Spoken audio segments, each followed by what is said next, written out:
Hands up high. I wake up in the morning with a smile on my face. I wanna touch the sky. Bonjour Nadia, comment tu vas? Super, et toi? Je vais très bien, merci. D'accord.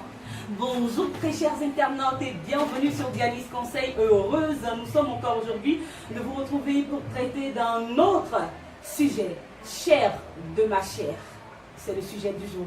Coach, Oui. chair de ma chair. Oui, De quoi chair de s'agit-il? ma chair, il s'agit des enfants qu'on trouve dans les foyers.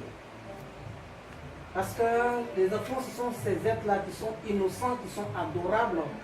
Et par des concours de circonstances, des fois, des hommes ou des femmes ont des enfants avant de rencontrer le partenaire que le Seigneur a prévu. Donc chair de ma chair, il va s'agir aujourd'hui de parler d'enfants qu'on trouve déjà dans le foyer. Dans le C'est-à-dire foyer, l'enfant du C'est partenaire.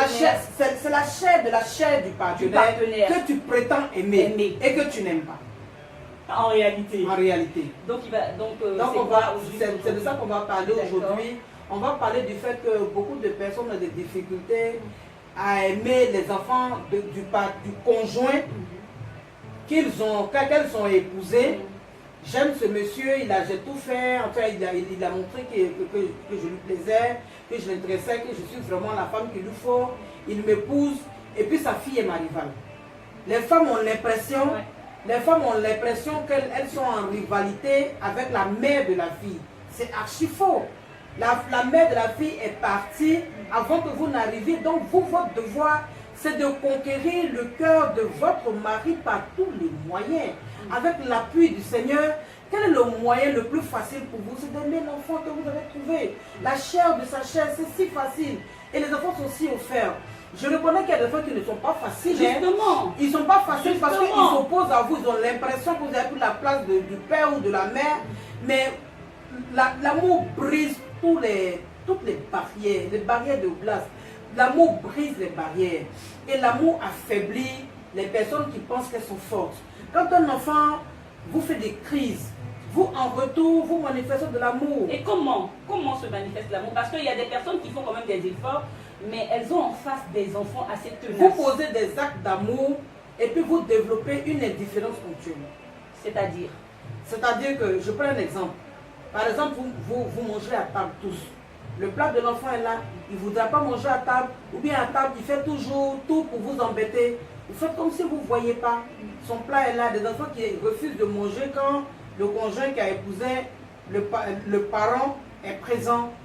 On sert son plat normalement avec amour, c'est-à-dire que ce qu'on aurait fait pour soi-même ou pour ses propres enfants. Et puis on ne s'en occupe pas. Il ne mange pas aujourd'hui, il ne mange pas demain, on ne dit pas, ah moi il ne mange pas, je ne le sers plus. On continue à le servir. Vous achetez des vêtements, il ne veut pas porter les vêtements, vous n'en faites pas un problème. Vous continuez à acheter et puis vous ne parlez pas. L'enfant vient seul en découvrant des actes d'amour. L'enfant revient seul. Mais il ne faut pas lutter pour avoir l'amour d'un enfant. Parce que quand vous arrivez, il faut avoir à l'esprit qu'il a en face de lui une personne étrangère. Ou qu'elle a en face de lui une personne étrangère. Donc ça ne sera pas donné. Ce qui fait qu'il faut manifester de l'amour tout en restant discret. C'est ce que j'appelais développer une indifférence ponctuelle. Ce n'est pas vraiment une indifférence, mais c'est une observation à distance, je dirais. C'est-à-dire que vous aimez l'enfant et puis vous avez envie de vous attacher à l'enfant, vous regardez et puis vous aimez en regardant sans faire des actions d'imposition. Il faut faire une conquête subtile. D'accord, mais comment on réagit comme malheureusement la mère peut-être de l'enfant qui est dans le foyer, vous créez tous les problèmes, ou le père de l'enfant crée tous les problèmes? Comment on réagit à ce niveau? Mais c'est pas difficile. évident. En général, si la mère vous crée des problèmes, c'est que celui que vous avez épousé, c'est-à-dire l'homme, il ne joue pas franc jeu. Parce qu'il doit pouvoir, à partir du mariage, établir le contact de telle sorte à imposer à la mère que tu parles avec ma femme quand il s'agit de l'enfant. Elle va crier, elle va tout faire. Et comme elle verra que ce n'est pas avec lui qu'elle parle, elle sera obligée de se calmer. Mais s'il continue à régler les histoires de l'enfant avec elle, elle ne va jamais vous accepter. Et les hommes en général, les hommes sont jaloux du passé de leur femme. De savoir que la femme appartient à quelqu'un d'autre avec qui elle a eu un enfant. Donc en général, ça crée des difficultés. Et quand c'est comme ça, ce qu'il faut faire, c'est que le père de l'enfant doit discuter avec le nouveau mari. Il ne faut pas que ce soit un contact direct, parce que quand vous établissez un contact direct, ce n'est pas une fuite en avant de son rôle de parent, c'est pas ça. Mais il faut établir, il faut rassurer le partenaire qui est présent en lui disant, écoute, moi j'ai parlé au père de l'enfant, maintenant c'est avec toi qui va parler parce qu'il faut que je m'écarte. Maintenant si cet homme-là joue les difficiles, alors vous vous occupez de l'enfant, mais il ne faut pas qu'il sente que vous avez une connexion directe avec le père, parce que quand vous n'arrêtez pas vos rapports avec le parent avec qui vous êtes séparés, ça crée des difficultés parce que le partenaire n'est pas rassuré. Je ne te suis pas, et je suis sûre qu'il y a certains des internautes également qui ne suivent pas. Oui. Tu dis qu'on ne devrait pas créer un contact direct avec le père ou la mère de l'enfant. Ça veut dire quoi exactement? Ça veut dire qu'on s'est marié avec quelqu'un, ou bien on a vécu avec lui, on a eu un enfant, oui, et on est séparés. Et maintenant on s'est remarié. D'accord. Ou alors on s'est marié parce que si c'était une vie, maintenant on s'est marié. Il faut établir avec ce partenaire avec qui on a eu l'enfant, il faut lui expliquer que je suis marié maintenant. Et que c'est avec mon mari que tu vas parler ou c'est avec ma femme que tu vas parler. Donc, c'est pas qu'il n'y a pas un contact direct pour vous appeler, ah bonjour, ça va. Mais il vaut mieux, même pour des bonjours, il vaut mieux passer par le mari ou la femme opposée. C'est mieux parce que ça rassure le conjoint.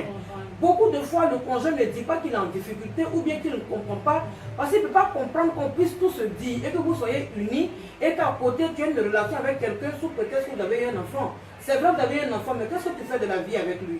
Et ce sont ces choses-là qui, mal gérées, font que les enfants jouent au milieu. À un moment, on va raconter à la maman ce que la femme n'a pas dit, ce qu'elle a fait. On va dire au père et vice-versa et ça fait des crises.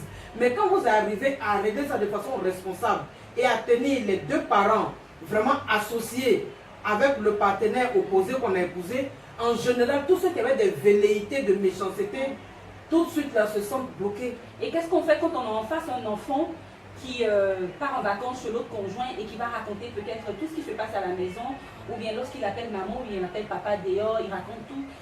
Qu'est-ce qu'on fait quand on a en face un enfant qui est difficile? Mais quand vous écoutez aux portes, vous avez des difficultés. Écoutez aux portes, c'est pour tout ce qu'on vous dit. L'enfant il raconte ce qu'il raconte le seul. Il faut utiliser la maturité et la sagesse et l'amour pour régler cette situation. Laissez-le parler et manifester de l'amour, il va finir par revenir. Dernière question, est-ce qu'on doit obliger le petit garçon ou la petite fille qui a sa mère qui ne vit plus dans la maison, est-ce qu'on doit les obliger à dire papa ou maman à l'autre? Au départ, je pense que c'est le partenaire, le parent qui doit vous épouser, qui doit vous parler, qui doit régler ça avec l'enfant. Il doit régler ça avec l'enfant. Et si l'enfant n'a pas accepté, il ne faut pas le forcer. Les enfants viennent toujours. Et papa, maman, je pense que ça vient du cœur. Ça vient du cœur. On le ressent et puis on le dit. On le ressent et puis on le dit. Ça vient toujours. Quand l'enfant réalise qu'une maman, par exemple, une femme est très câline, en général, il revient toujours. Il revient toujours. L'amour attire. L'amour attire. Oui. Comme tu m'attires. Allez, c'est fini. Merci beaucoup de nous avoir suivis. Hein. N'oubliez pas, toujours le mot de fin. Aimez, commentez, partagez. Et puis, priez aussi pour nous. On en a besoin. Que Dieu vous garde. Amen. Au revoir. Shalom.